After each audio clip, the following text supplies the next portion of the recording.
గగనతలం నుండి వయ్యారాలు పోతూ వేగంగా భూమికి దిగుతున్న గంగ శివుని వంక చూసి, ఈ జటధారి భస్మాంగదేహుడు, వికారనేత్రుడు, ఆదిభిక్షుడు, సర్పాభరణుడు అయిన ఈ దిగంబరుడా నా వేగాన్ని నిరోధించి భరించగలిగేది అనుకుంటూ మహావేగంగా శివుని తలపైకి ఉరికింది. గంగ గర్వాన్ని పసిగట్టిన మహేశ్వరుడు ఒక్క బిందువు కూడా నేలరాలకుండా జటాబంధనం చేశాడు.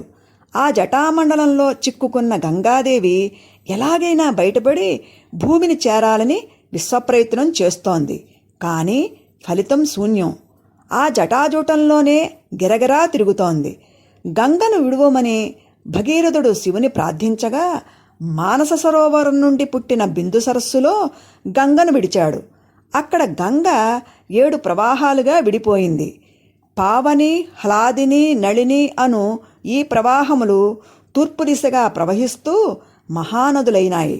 సీత, సింధువు, సుసక్షువు అను ప్రవాహములు పశ్చిమ దిశగా ప్రవహిస్తూ మహానదములుగా వింతికెక్కాయి. మిగిలిన 7వ ప్రవాహం భగీరథుని రథాన్ని అనుసరించి వస్తూ జహ్ను మహర్షి ఆశ్రమాన్ని ముంచెత్తింది. జహ్ను మహర్షి కోపగించి ఒక్క ఆచమనంతో గంగా ప్రవాహాన్ని త్రాగేశాడు. తరువాత భగీరథుడు ప్రార్థించగా ఆయన తన కుడి చెవి నుండి గంగను వదిలాడు. ఈ కారణంగా గంగకు జాహ్నవి అని పేరు వచ్చింది. తర్వాత గంగాదేవి భగీరథుని వెంట పాతాళం చేరి సగరపుత్రుల భస్మరాశులపై ప్రవహించింది. భగీరథుడు ఆ పావన గంగాజలాలతో తన ముత్తాతలకు తర్పణాలు ఇచ్చి వారికి శాశ్వత పుణ్యలోక ప్రాప్తి కలిగించాడు.